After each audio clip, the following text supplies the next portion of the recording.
The Death of Ivan Ilyich by Leo Tolstoy. Translated by Constance Garnett. Read by Mary Baker.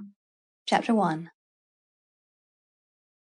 Inside the great building of the law courts, during the interval in the hearing of the Malvinsky case, the members of the Judicial Council and the public prosecutor were gathered together in the private room of Ivan Yegorovitch Shebek, and the conversation turned upon the celebrated Krasovsky case. Fyodor Vasilyevich hotly maintained that the case was not in the jurisdiction of the court. Yegor Ivanovitch stood up for his own view. But from the first, Pyotr Ivanovitch, who had not entered into the discussion, took no interest in it, but was looking through the newspapers which had just been brought in. "Gentlemen," he said, "Ivan Ilyich is dead." "You don't say so." "Here, read it," he said to Fyodor Vasilyevich, handing him the fresh, still damp-smelling paper.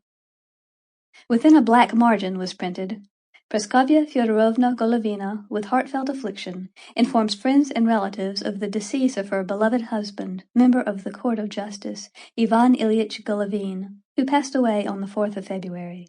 The funeral will take place on Thursday at 1 o'clock." Ivan Ilyich was a colleague of the gentlemen present, and all liked him. It was some weeks now since he had been taken ill. His illness had been said to be incurable.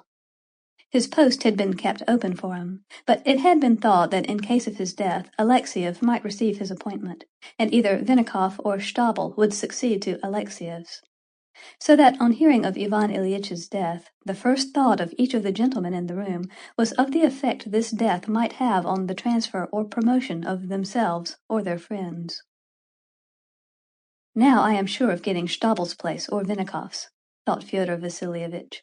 "It was promised me long ago, and the promotion means 800 rubles additional income, besides the grants for office expenses. Now I shall have to petition for my brother-in-law to be transferred from Kaluga," thought Pyotr Ivanovitch. "My wife will be very glad. She won't be able to say now that I've never done anything for her family." "I thought, somehow, that he'd never get up from his bed again," Pyotr Ivanovitch said aloud. "I'm sorry." But what was it exactly that was wrong with him? The doctors could not decide. That's to say, they did decide, but differently. When I saw him last, I thought he would get over it. Well, I positively haven't called there ever since the holidays. I've kept meaning to go. Had he any property? I think there's something very small of his wife's, but something quite trifling. Yes, one will have to go and call.